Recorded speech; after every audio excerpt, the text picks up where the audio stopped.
us now is one of 300 plus charities and nonprofits in the Metro Detroit area supported on the Share Detroit platform. Angelina DeNardo is the program officer at the DeNardo-Pete Polk Memorial Foundation and joins us now on the Michigan Megacast. Angelina, thank you for being with us today. Thank you. Appreciate having you on. So first off, give us a little bit of background information. Who were Lisa DeNardo and Pete Polk, and what services are provided or resources are provided by their Memorial Foundation? Yeah, so our foundation, we're a nonprofit 501c3. Lisa was my mom, and my dad, sisters, and some very close family friends began volunteering in our community as a way to keep our families and friends connected after losing my mom and my dad's best friend, Pete. So we started by pooling our resources and decorating, a local foundation near us. And we would start by doing Christmas parties with foods and gifts for the kids. So after doing this, we started to figure out we wanted to start a foundation. So after losing our mom to breast cancer in 2013, we experienced our own loss as a family. And my dad's sisters and I understood how important it was to have someone in your corner through those difficult moments in life. And so Pete Polk was my dad's best friend, who I unfortunately never got to meet. But from the stories and memory told, he was a great dad, a friend, and uncle figure.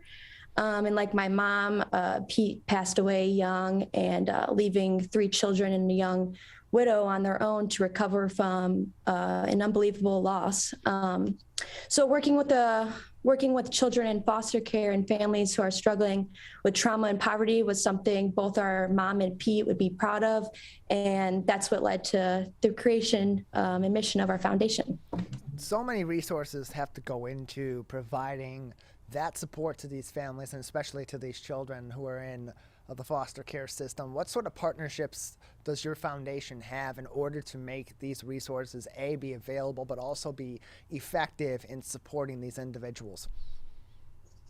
So we have community partners, and some of them, to name a few, we have Methodist Children's Home Society in Redford, who we do a lot of work with, Avondale Youth Center in Zanesville, Ohio.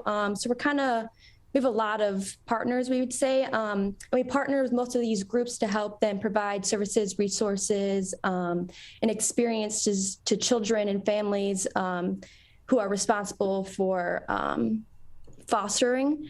In Michigan, there are roughly about 13,000 kids in foster care or a residential facility due to abuse or neglect. And we partner with these groups because they are only funded and equipped to provide the basic needs of all these children. But for a child to thrive, they need more. And we want to do this part to support foster families that provide loving homes to kids and facilities that care for and prepare these kids to transition to independent living and adulthood, or if and when they do find a forever family of their own, or if they don't. Especially for those older kids that are going into the foster care system, because they have such a greater awareness on just a basic level, at the very least, of what is going on in their life, where they're going, what the foster care system is. And even for the younger kids who may have some understanding of that or none, so much of going into the foster care system can be in and of itself traumatic, or can be rooted, as you even mentioned, with thousands of kids because of abuse or neglect going into the system in trauma. What sort of mental health resources are provided through your organization and its partners to these kids in order to support them on the mental health side as they're going through these processes? So first of all, our foundation's mission is to provide financial support and advocacy to children and families in need. And like all nonprofits, we can't deliver our programs without financial support and donations. Donations can be made online, or you can shop our wish list. But as for support, mainly finding people to donate and help us out, getting volunteers to come and spread the word for that.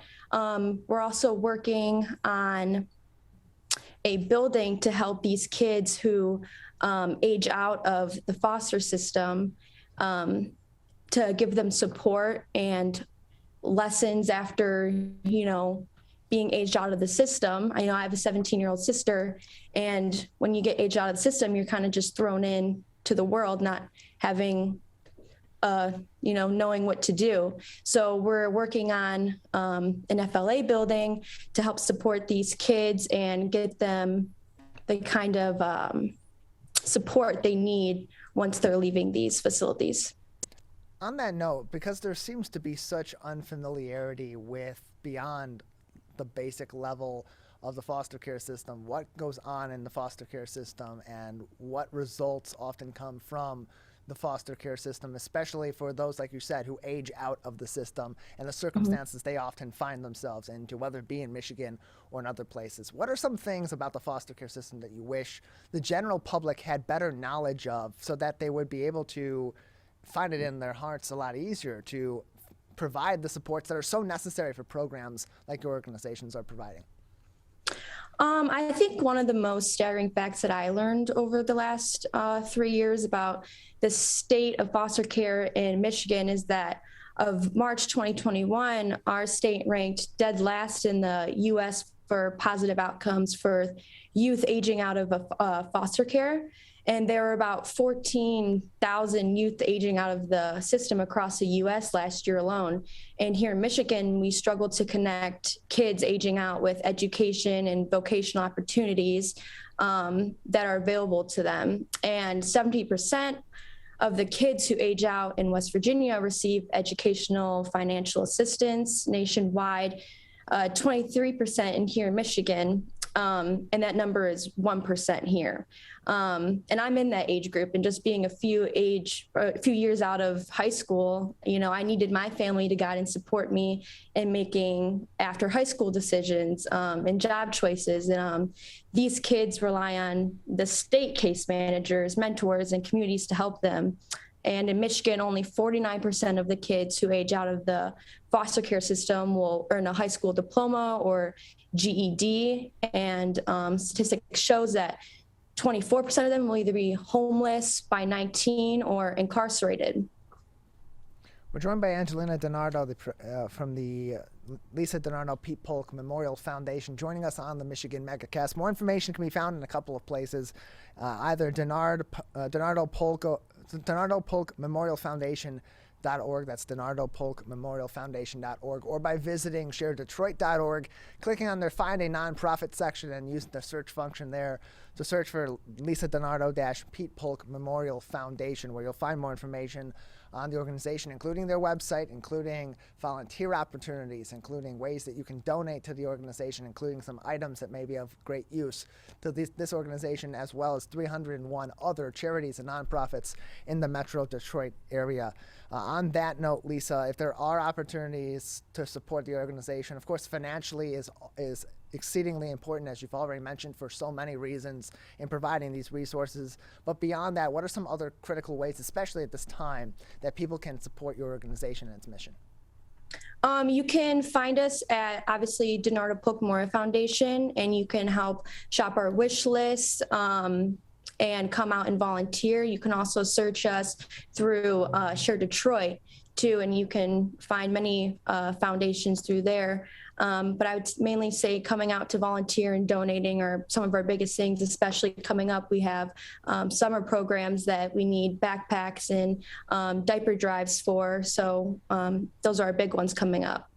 And so if people do want to donate for the backpacks and for the diaper drives this summer, they can do that through Share Detroit, through your wish list, I would assume. Mm-hmm. And also, if they are unable to access that, what are some other ways that they can go about providing those supports that they would like to do so? If you want, you can also come in to us. We're located in downtown Plymouth at 474th Avenue. We're suite 502-3, and we're always here Monday through Friday. So there are multiple ways, especially looking through Share Detroit. There are multiple ways. If you don't want to come to volunteer, you can shop just through the wish list, or there are many ways to be active. Again, the website is DeNardo-Polk-Memorial-Foundation.org. You can also find them, as Angelina said, in person, 470 Forest Avenue, Suite 502-3, Plymouth, Michigan, 481 888-888-170. For more information, you can go, again, to their website, DeNardo-Polk-Memorial-Foundation.org, or ShareDetroit.org to learn more about them and 301 other charities and nonprofit programs throughout the Metro Detroit area as well.